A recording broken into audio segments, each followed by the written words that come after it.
Di bagian badan atasnya terlihat ada guratan-guratan merah, seperti urat-urat merahnya keluar. Aduk dulu supaya obatnya benar-benar rata dan supaya garamnya benar-benar larut.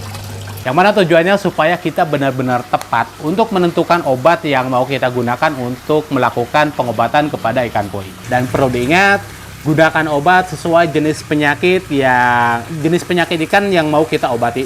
Jadi jangan sampai Misalkan kita sakit kepala diobati ataupun minum obat lambung, kan tidak cocok.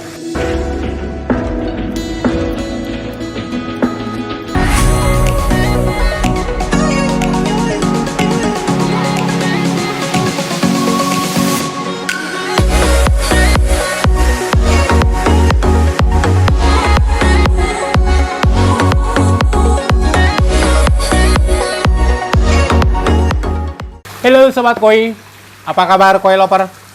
Balik lagi di channel DNRD, dan insya Allah channel ini bakal terus memberikan edukasi, tutorial, hiburan, bahkan informasi penting seputaran hobi ikan koi.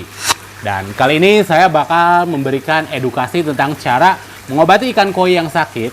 Dan karena memang di luaran sana masih banyak orang yang melakukan pengobatan ikan koi dengan cara yang kurang tepat, bahkan caranya boleh dikatakan salah, yang akhirnya ikan koi sakit tidak sembuh-sembuh. Jika ikan koi kita ada yang sakit, segera lakukan penanganan dan lakukan pengobatan terhadap ikan tersebut. Jangan sampai telat penanganannya, karena memang kalau telat penanganan, penyakit tersebut bakal cepat menular ke ikan yang lainnya. Makanya kita harus segera melakukan pengobatan kepada ikan yang sedang sakit tersebut. Namun sebelum itu, kita harus mengenali terlebih dahulu untuk beberapa penyakit ikan, yang mana tujuannya supaya kita benar-benar tepat untuk menentukan obat yang mau kita gunakan. Kenali dulu beberapa penyakit ikan, kenali tentang penyakit jamur insang itu seperti apa dan obatnya itu apa. Lalu kenali ikan yang terkena bakteri Aeromonas itu seperti apa dan untuk obatnya itu apa. Kenali beberapa penyakit yang biasa mengidap kepada ikan koi. Yang mana tujuannya supaya kita benar-benar tepat untuk menentukan obat yang mau kita gunakan untuk melakukan pengobatan kepada ikan koi. Jangan sampai kita salah menggunakan obat, yang mana nanti akhirnya ikan tidak sembuh-sembuh meskipun kita obati karena memang salah penggunaan obat.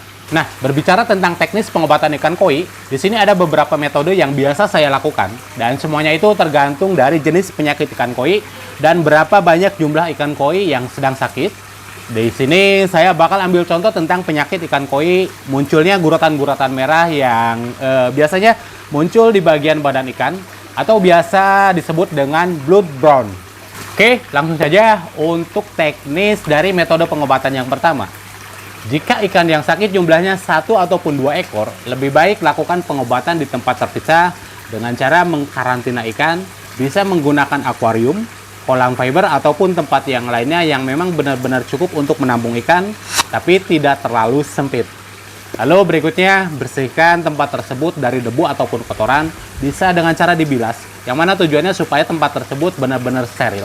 Dan ketika tempat tersebut sudah steril, bisa langsung diisi dengan air sampai penuh ataupun secukupnya. Lalu kita harus menaruh ataupun menambahkan heater di tempat karantina tersebut. Setting heater di suhu 32 derajat, yang mana tujuannya supaya suhu air yang berada di tempat karantina tetap terjaga kestabilannya, ataupun suhu air yang berada di tempat karantina tetap stabil. Lalu berikutnya, sirkulasikan air tersebut dengan tetap menggunakan media filter. Bisa menggunakan filter talang, bisa menggunakan filter ember, ataupun filter yang lainnya. Yang penting air yang berada di tempat karantina tersebut tersirkulasikan dengan baik. Lalu berikutnya, ketika semuanya sudah dilakukan, bisa langsung menuangkan obat. Dan perlu diingat, gunakan obat sesuai jenis penyakit ikan yang mau kita obati. Jadi jangan sampai Misalkan kita sakit kepala diobati ataupun minum obat lambung, kan tidak cocok. Makanya harus menggunakan obat yang benar-benar tepat dengan jenis penyakit ikan yang mau kita obati. Setelah air disirkulasikan dan setelah air tersebut kita kasih obat, lalu berikutnya untuk ikan yang sakit bisa langsung kita masukkan ke tempat karantina tersebut. Biarkan ikan tersebut sampai hari berikutnya. Kita wajib mengganti air tersebut 50% atau kalau bisa sampai 100% dengan kondisi air yang sebelumnya kita endapkan terlebih dahulu. Terus berikutnya, lakukan pengobatan ataupun kasih obat dengan dosis yang tepat. Lakukan hal tersebut sampai ikan benar-benar sehat. Dan informasi untuk penyakit guratan merah, saya pernah melakukan pengobatan tersebut dan saya pernah juga membuatkan kontennya untuk pengobatan ikan yang terkena guratan-guratan merah di bagian badannya. Dan ketika itu saya menggunakan obat Red Blue Dog dicampur dengan garam. Untuk lebih jelasnya ataupun untuk lebih detailnya, Anda bisa melihat konten saya sebelumnya tentang pengobatan ikan koi menggunakan garam dapur. Di bagian badan atasnya terlihat ada guratan-guratan merah, seperti urat-urat merahnya keluar. Aduk dulu supaya obatnya benar-benar rata dan supaya garamnya benar-benar larut. Dan untuk perlengkapan yang lainnya di sini saya menggunakan 3 jalur suplai oksigen. Ini dia penyuplai oksigennya, di sini saya menggunakan 3 jalur. Oke, lanjut untuk metode pengobatan berikutnya. Jika ikan yang sakit jumlahnya banyak, lebih baik lakukan pengobatan di kolam tersebut karena memang indikasinya kalau ikan yang sakit jumlahnya banyak, ikan yang lainnya pasti sudah tertular juga. Mungkin belum terlalu parah, tetapi alangkah baiknya kalau ikan yang sakit jumlahnya banyak, lakukan pengobatan di kolam tersebut dengan metode ataupun cara-cara sebagai berikut. Langkah yang pertama, kita harus mengurangi terlebih dahulu untuk volume air kolam kita. Kurangi 40 sampai dengan 50% volume air kolam kita, yang mana tujuannya untuk menghemat penggunaan dosis obat yang mau kita gunakan. Semakin banyak volume air, maka semakin banyak pula dosis obat yang harus kita gunakan. Makanya di sini untuk volume air kolamnya kita harus mengurangi terlebih dahulu.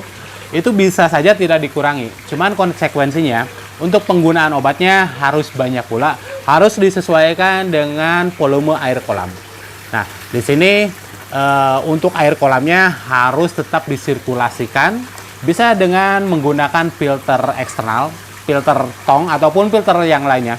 Atau kalau memang sistem filtrasi kita, terutama untuk pipa antar chamber kita menggunakan sistem leher angsa, kita bisa memangkasnya sebagian, pangkas ataupun potong pipa antar chamber sesuai dengan ketinggian air yang kita inginkan. Nah, pengobatan dalam satu kolam ini tidak perlu menggunakan heater, karena kebayang volume air kolam yang cukup banyak, harus berapa banyak pula heater yang kita gunakan, atau harus berapa lama air kolam bisa stabil. Lalu berikutnya, kita bisa langsung menuangkan obat ke dalam kolam tersebut. Gunakan obat sesuai dengan penyakit ikan yang mau kita obati. Jangan sampai kita salah menggunakan obat. Lakukan hal tersebut sampai hari berikutnya.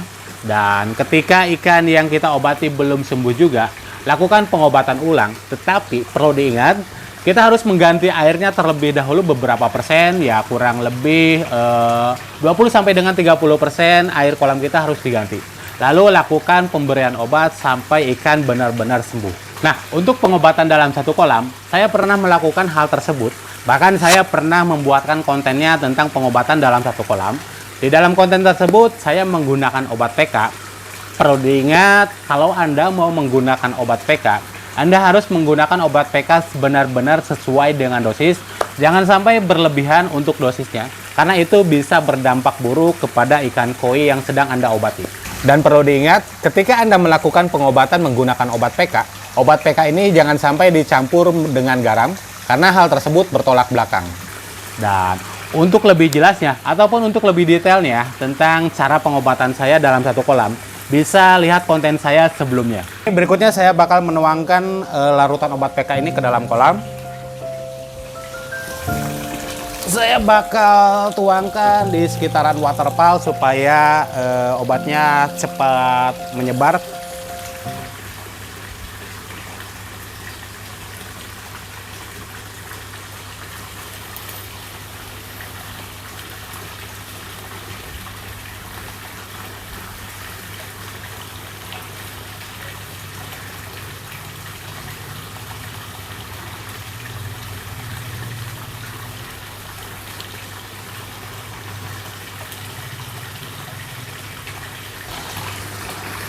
Oke Sobat Koi, mungkin itu informasi yang bisa saya bagikan.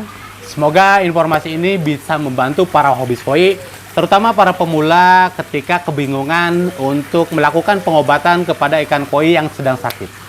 Untuk semuanya, Terima kasih dan salam koi lover.